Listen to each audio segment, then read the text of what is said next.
किसी चालक का प्रतिरोध बढ़ता है जब ओम का नियम प्रयोग किया जा सकता है। प्रतिरोधक का कार्य निम्न में से क्या है? प्रतिरोधक का काम निम्न में से क्या है?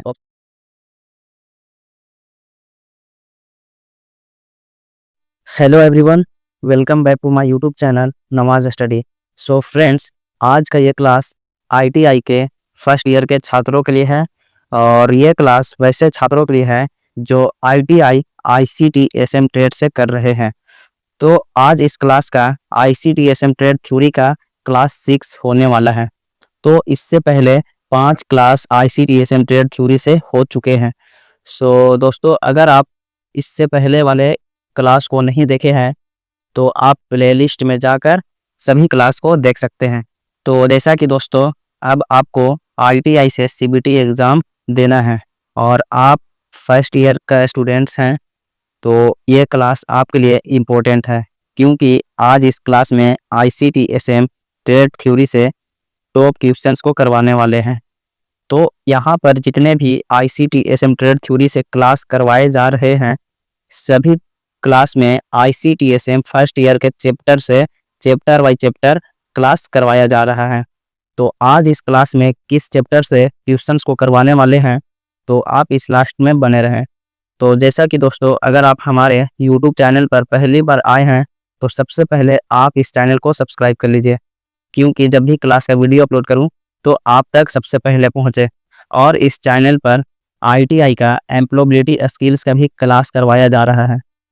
एम्प्लॉयबिलिटी स्किल्स सभी ट्रेड के छात्रों के लिए कॉमन सब्जेक्ट होता है, तो इसलिए अगर आप किसी भी ट्रेड से आईटीआई कर रहे हैं तो एम्प्लॉयबिलिटी स्किल्स से भी तैयारी ज़रूर कीजिएगा।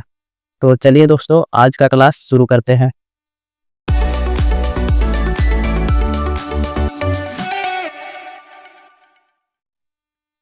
क्लास को शुरू करने से पहले आपको बता दें कि इस क्लास में प्रतिरोधक एवं सोल्डरिंग के चैप्टर से क्वेश्चंस को करवाने वाले हैं। प्रतिरोधक एवं soldering ICT SM first year के एक चैप्टर है, तो इसी चैप्टर से इस क्लास में पूरी क्वेश्चंस को करवाने वाले हैं। तो इसलिए आप इस क्लास में लास्ट तक बने रहें। तो इस क्लास का पहला क्वेश्चन है, बस बार में प्रयोग की जाने वाली धातु है। बस बार में प्रयोग की जाने वाली धातु है, ऑप्शन ए है कठोर खींचा तांबा, ऑप्शन बी है एल्यूमिनियम और ऑप्शन सी है अशुद्ध तांबा, ऑप्शन डी है लोहा। तो बस बार में प्रयोग की जाने वाली धातु है, तो इस क्वेश्चन का राइट आंसर है ऑप्शन नंबर ए, कठोर खींचा तांबा। Option number A is correct. तो नेक्स्ट क्वेश्चन है, वायर बॉन्ड रेसिस्टर बनाने के लिए उपयुक्त मिश्र धातु है। वायर बाउंड रेसिस्टर बनाने के लिए उपयुक्त मिश्र धातु है, ऑप्शन ए है यूरेका, ऑप्शन बी है नाइक्रोम, ऑप्शन सी है कॉन्स्टेनेंट और ऑप्शन डी है ब्रॉन्ज। तो वायर बाउंड रेसिस्टर बनाने के लिए उपयुक्त मिश्र धातु है, तो इस प्रश्न का राइट आंसर है option number A, eureka. Eureka एक मिश्र धातु है जो वायर बाउंड रेसिस्टर बनाने के लिए प्रयोग में लाया जाता है। तो नेक्स्ट प्रश्न है, एक विद्युत सोल्डरिंग आयरन के ऊष्मक तंतु का प्रतिरोध 80 ओम है। यदि इसे 240 वोल्ट स्रोत से संयोजित किया जाए तो इसमें प्रवाहित धारा होगी। एक विद्युत सोल्डरिंग आयरन के ऊष्मक तंतु का प्रतिरोध 80 ओम है। यदि इसे 240 वोल्ट स्रोत से संयोजित किया जाए तो इसमें प्रवाहित धारा होगी। ऑप्शन ए है 2 एम्पेयर, ऑप्शन बी है 3 एम्पेयर, ऑप्शन सी है 4 एम्पेयर और ऑप्शन डी है 5 एम्पेयर। तो इस प्रश्न का राइट आंसर है ऑप्शन नंबर बी, 3 एम्पेयर होगी। तो इसमें 3 एम्पेयर प्रवाहित धारा होगी। Option number B is correct. Next प्रश्न है, निम्नलिखित समीकरणों में से कौन सा समीकरण ओम के नियम के अनुसार सही नहीं है। निम्नलिखित समीकरणों में से कौन सा समीकरण ओम के नियम के अनुसार सही नहीं है।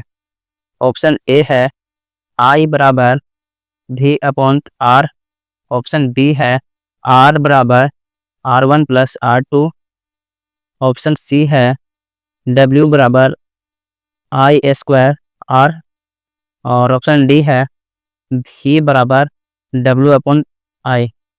तो निम्नलिखित समीकरणों में से कौन सा समीकरण ओम के नियम के अनुसार सही नहीं है? तो इस प्रश्न का राइट आंसर है option number B, R=R1+R2। Option number B is correct. तो नेक्स्ट क्वेश्चन है, EMF आवश्यक होता है। EMF आवश्यक होता है। ऑप्शन ए है इलेक्ट्रॉन्स का पलायन रोकने हेतु।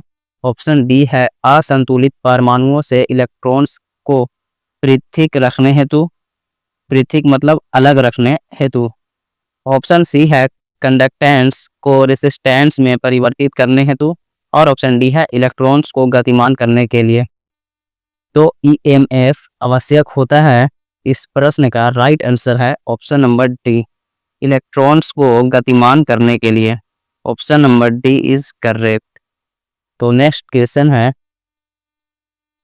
यदि किसी परिपथ में किसी प्रतिरोधक के पार वोल्टता तथा उसमें से परिवाहित होने वाली धारा ज्ञात हो तो उस प्रतिरोधक का मान निम्न सूत्र से ज्ञात किया जाता है। यदि किसी परिपथ में किसी प्रतिरोधक के पार वोल्टता तथा उसमें से परिवाहित होने वाली धारा ज्ञात हो तो उस प्रतिरोधक का मान निम्न सूत्र से ज्ञात किया जाता है। ऑप्शन ए है R=IV। ऑप्शन बी है R=V/I। ऑप्शन सी है R=VI। और ऑप्शन डी है R=V²I। तो इस प्रश्न का राइट आंसर है option number C, R=VI। Option number C is correct. तो नेक्स्ट क्वेश्चन है, किसी चालक का प्रतिरोध बढ़ता है जब, किसी चालक का प्रतिरोध बढ़ता है जब ऑप्शन ए है उसकी लंबाई बढ़ा दी जाती है। ऑप्शन बी है उसकी लंबाई एवं कटाज क्षेत्रफल बढ़ा दिया जाता है। ऑप्शन सी है उसका कटाज क्षेत्रफल बढ़ा दिया जाता है। और ऑप्शन डी है उसकी लंबाई घटा दी जाती है।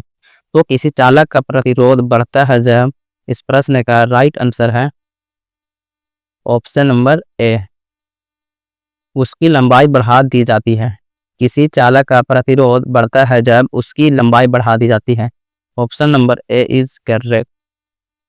तो नेक्स्ट क्वेश्चन है, किसी चालक का विशिष्ट प्रतिरोध निर्भर करता है, किसी चालक का विशिष्ट प्रतिरोध निर्भर करता है।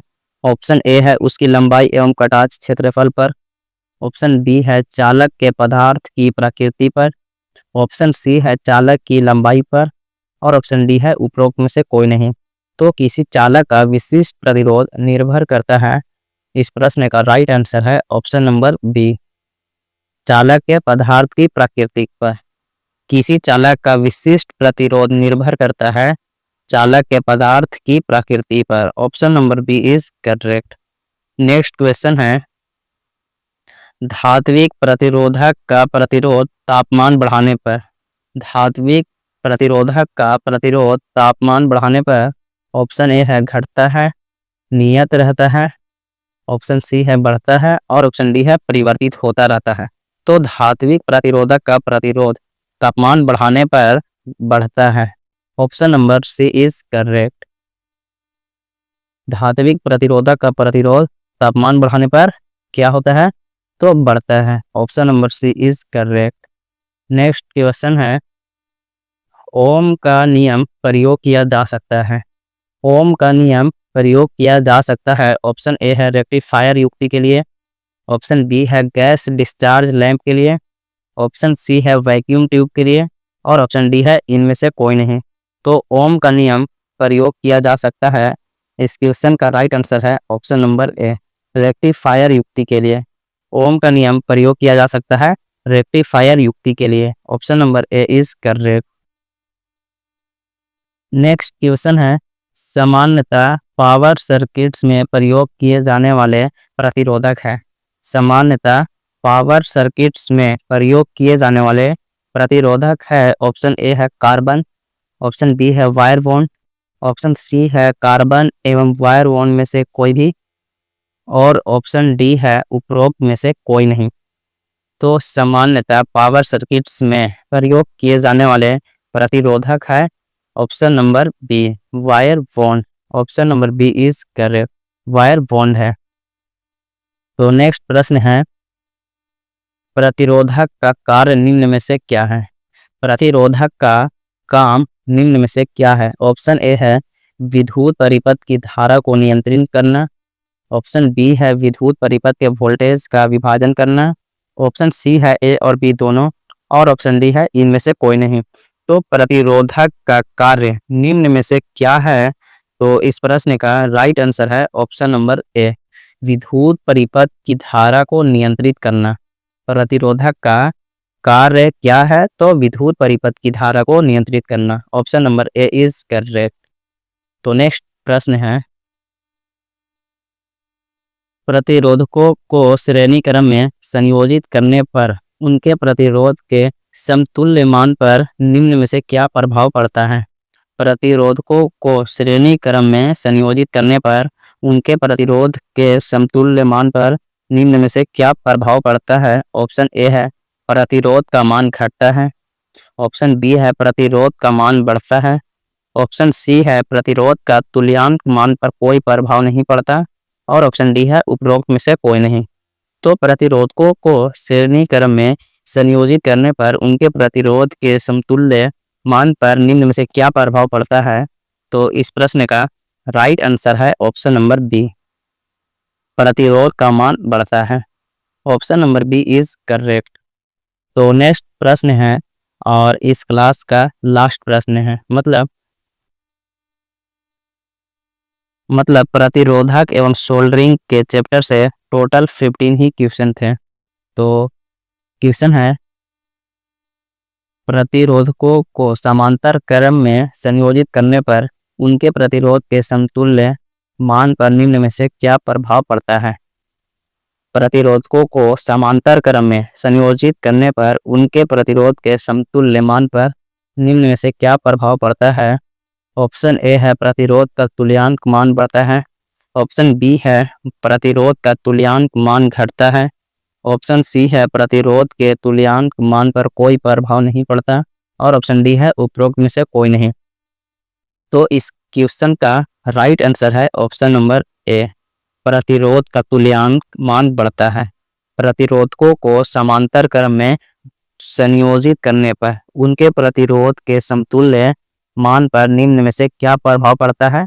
तो प्रतिरोध का तुल्यांक मान बढ़ता है। Option number A is correct. So friends, आपको ये क्लास कैसा लगा है कमेंट कीजिए, और आई होप आप इस क्लास को लाइक ज़रूर किए होंगे, और इसी तरह फिर एक नए चैप्टर से क्वेश्चंस को करवाएंगे। तो इसलिए अगर अभी तक आप इस चैनल को सब्सक्राइब नहीं किए हैं तो आप इस चैनल को सबसे पहले सब्सक्राइब कर लीजिए, और बहुत जल्द मिलते हैं नए क्लास के साथ। जय हिंद।